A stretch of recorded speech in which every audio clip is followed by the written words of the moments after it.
Hey there, you're listening to The Mighty Mommy with some quick and dirty tips for practical parenting. My kids have been on fall break for a week. I love having them home and spending time with them. I admit, I've enjoyed not packing lunches this week. I pack lunches for my husband and my daughter daily on weekdays. Getting into the habit was more difficult than I expected. I mean, it's just lunch. I'd have to make it for them if they were home, right? What's the big deal? I can't figure out why I mind packing lunches, but I do know that sharing these great ideas will make the daily lunch packing routine easier, cheaper, and more enjoyable for everyone. I remember taking lunches to school when I was a kid. I had one of those metal lunch boxes. It had the Bee Gees on it. So now that I'm done showing my age, I'd like to express my thanks to the creator of all those new insulated lunch boxes available now. If you're going to be packing lunches for your loved ones, I highly recommend investing in an insulated lunchbox. You'll save money in the long run over buying paper bags for sack lunches, and since these lunchboxes are reusable, they're much better for the environment. Many lunchboxes are decorated with cool licensed characters that your kids love, which will encourage your child to take better care of them. In my family, we have princesses for my daughter, Lightning McQueen for my son, and Tinkerbell for me. My husband uses an icebox. His lunch has to last him all day, so he needs a little more space. You'll also need ice packs for your boxes. You can get these for as little as $1 in many grocery stores. Or if you're like me and still have that little ice box you used to store your breast milk in, the ice packs in there are just the perfect size for a lunchbox. Keep a few of these ice packs in the freezer at all times, just in case you forget to replace the one you used the night before. You'll be thankful that you have an extra. Before you start packing your children's favorite lunch goodies into those plastic resealable baggies, consider plastic reusable containers. Check out your local dollar store. You might be able to find a stack of 4, 6, or more containers for $1. These little containers are great for holding crackers, chips, cut up fruit, or pretzels. If you'll be packing sandwiches, you can also find square or sandwich-shaped containers that will fit nicely in your lunchbox. Another handy item to consider is a pack of plastic or disposable spoons. These are great for yogurt or fruit cups.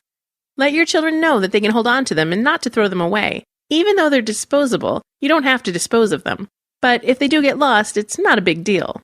Sports bottles are great for holding drinks. Because we live in Arizona, our schools recommend children carry water with them at all times. Water is a great choice. But if your child wants something else, you would save money by investing in a thermos. Single-serve drinks are very handy, but you could be paying more in the long run. So, now you've got all these great containers, and it's time to decide what to put in them. You probably know what kind of food your children like and what types of sandwiches to pack. If you're like me, though, sometimes you stand in the kitchen just looking aimlessly around, wondering what to pack anyway. Well, maybe that's just me. I found that preparing items in advance can help a great deal. I don't like to prepare sandwiches too far in advance, but sometimes I will make them the night before. One tip for those of you whose kids are like mine and don't eat the bread crust is to use a large cookie cutter to make the sandwich into fun shapes like stars or hearts. If you cut the bread crusts off or use the cookie cutter before you make the sandwich, you can save the crusts to make breadcrumbs or feed the ducks on your next walk down to the park. As for those side items you'll be adding to the lunches, preparing them in advance can be a great time saver. Yogurt cups or frozen yogurt sticks make great add-ons for lunches, and you can just grab one and toss it in the box. Fresh fruit or veggies can be cut up and placed into small containers in advance. Pack up a week's worth of containers and you have another healthy grab-and-toss item. You can also pre-pack cottage cheese, cheese cubes, crackers, or even dry cereal. Certain fruits like apples or pears will brown if you cut them up in advance, so you might want to consider leaving those whole. Or if you do cut them up, rub them with a cut lemon or some lemon juice to help prevent browning. It's still best to do this when you know the fruit will be eaten within just a few hours.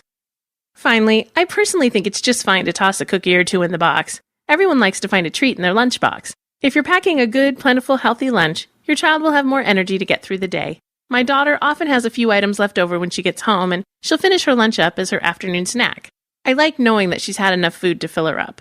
Check with your child and make sure they aren't hungry during the later hours of school.